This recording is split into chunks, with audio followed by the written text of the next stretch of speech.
Apa saya terbang? Action sekarang. Kalau saya terbang, wah banyak yang viral di Indonesia, Asia dan dunia. Betul nggak?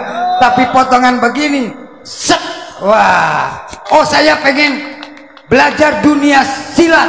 Monggo datang ke Unik. Mau tenaga khusus? Begitu ada yang nyerang, set, set, bah, yeah. Tuh, kena tuh.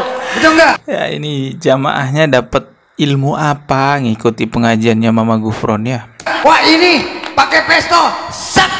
Ah ini loh, wah, jarak jauh, au. Ini dengerin nih, jarak jauh katanya, au.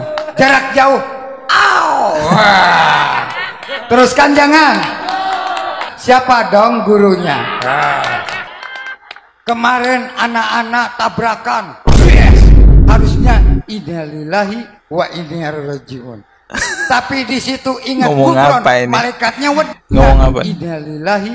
Kemarin anak-anak tabrakan. Yes. Harusnya innalillahi wa inna ilaihi rajiun.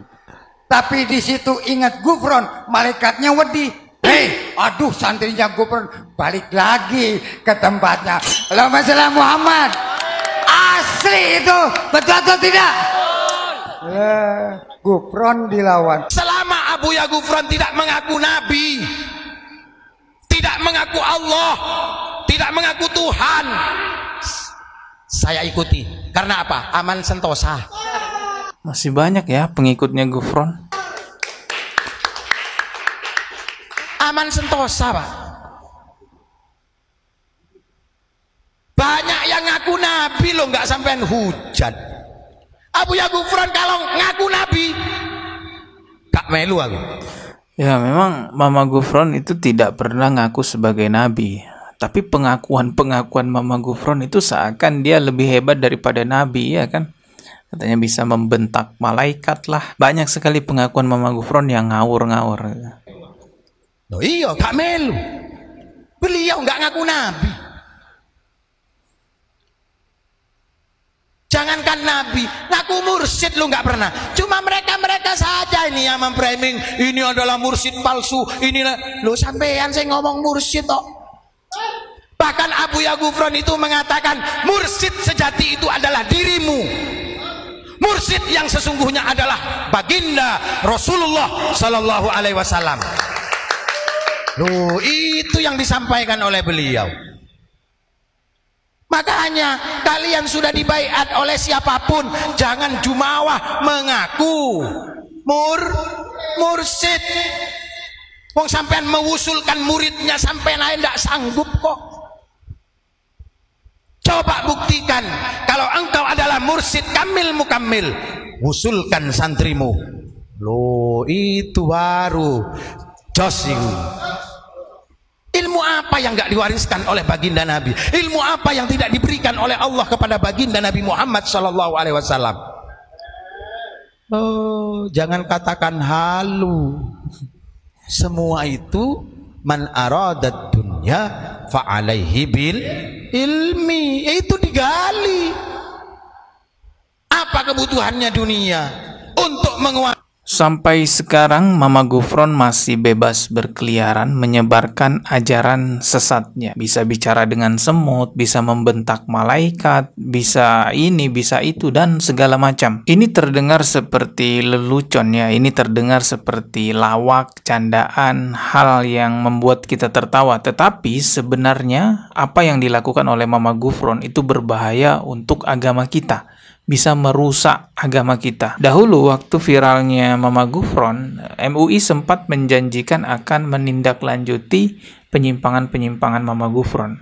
Banyak jejak digital yang bisa kita lihat. Contohnya video ini ketika salah satu anggota MUI berada di sebuah acara TV One membahas tentang Mama Gufron. Kita coba lihat videonya. Apa alat ukurnya untuk menyatakan ini sesat tidak sesat? Misalkan kalau melakukan kajian, sekali lagi ini masih dalam proses, belum menjadi keputusan. Standarnya yang pertama adalah dalil nakli, yaitu Al-Quran dan Sunnah dan pandangan para ulama. Yang kedua adalah akal, bagaimana nalar sihat kita ketika kita melihat fenomena semacam ini. Ternyata ini kan bagaimana mungkin orang bisa berbicara dengan semut, hewan, Kemudian analognya atau kiasnya adalah Nabi Sulaiman. Setelah Nabi Sulaiman ditegaskan dalam surat An-Naml, enggak ada lagi yang bisa.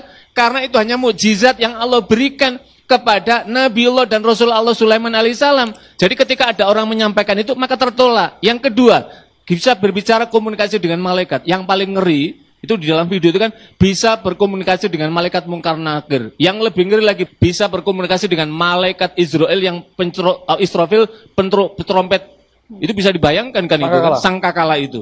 Lah, ini bertentangan dengan teori dalam Al-Quran maupun dalam sunnah, pandangan para ulama. Karena apa? Enggak ada lagi. Malaikat itu tidak punya inisiatif.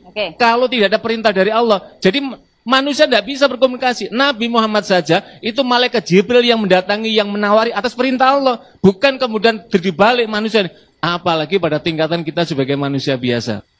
Ya, itu adalah tanggapan dari MUI mengenai Mama Gufron. Sebenarnya pihak MUI sudah tahu bahwa ini adalah penyimpangan, teman-teman. Tapi entah kenapa di sini katanya masih mau diproses nih, dengerin nih. Dan sekali lagi ini masih dalam proses. Sekali lagi ini masih dalam proses katanya. Prosesnya hampir memakan setahun lebih ya. Sampai sekarang nggak ada hasilnya. Kami di Majelis Ulama Indonesia setelah mengamati perkembangan di media tentang Mama Gufron yang banyak cerita-cerita menurut saya kurang tepat dan tidak benar. Oleh karena itu Majelis Ulama mengatakan banyak hal yang tidak sesuai dengan ajaran-ajaran Islam. Bagaimana via video call dengan malaikat maut, menjaga neraka dan seterusnya, tidak sesuai dengan ajaran Islam. Bahkan cenderung barangkali tak berdasar. Oleh karena itu Majelis Ulama Indonesia sedang meminta kepada Komisi Pengkajian untuk mengkaji tentang siapa itu Mama Gufron, kemudian dari mana dan apa sebenarnya keyakinan dan ajarannya. Karena memang khawatir masyarakat terbawa oleh ucapan-ucapannya yang tak sesuai dengan ajaran Islam. Kita semua tahu bahwa lembaga organisasi MUI salah satu fungsi utamanya adalah menyelamatkan umat Islam dari pemahaman sesat. Tapi entah kenapa menghadapi Mama Gufron ini sepertinya MUI tidak bisa bertindak lebih jauh. Padahal MUI sudah tahu bahwa ajaran Mama Gufron itu menyimpang, tidak sesuai dengan Al-Quran, tidak sesuai dengan sunnah. Tapi ya tetap aja tidak ada fatwa secara resmi dari pihak MUI yang menyatakan bahwa ajaran Mama Gufron ini sesat dan menyesatkan. Akhirnya sekarang Mama Gufron ya semakin banyak pengikutnya, semakin banyak pembelanya. Artinya semakin banyak masyarakat Indonesia yang menyimpang karena mengikuti Mama Gufron. Kamu MUI kalau menyatakan unik di luar syariat, kamu di dalam syariat, oke. Kamu dalam syariat, tapi ulat yang nyata. Kau framing, jangan sampai anak-anak masuk ke pondok unik katanya. Berarti kalau ikut MUI, bahaya, merobohkan Pancasila. Betul? Lawan MUI. Goblok sia. Memang di Indonesia itu bisa dibilang surganya para aliran sesat, teman-teman. Sesesat apapun, semenyimpang apapun ajarannya, ada aja pengikutnya. Ditambah lagi penegakan hukum aliran sesat di Indonesia sangat lemah sekali. Ya, oleh karena itu jaga diri, jangan sampai terjerumus kepada aliran-aliran yang menyimpang. Karena di Indonesia liar banget aliran-aliran menyimpang. Oke, kita ketemu lagi di video berikutnya. Subscribe dan juga loncengnya ditekan sebagai notifikasi. Wassalamualaikum warahmatullahi wabarakatuh.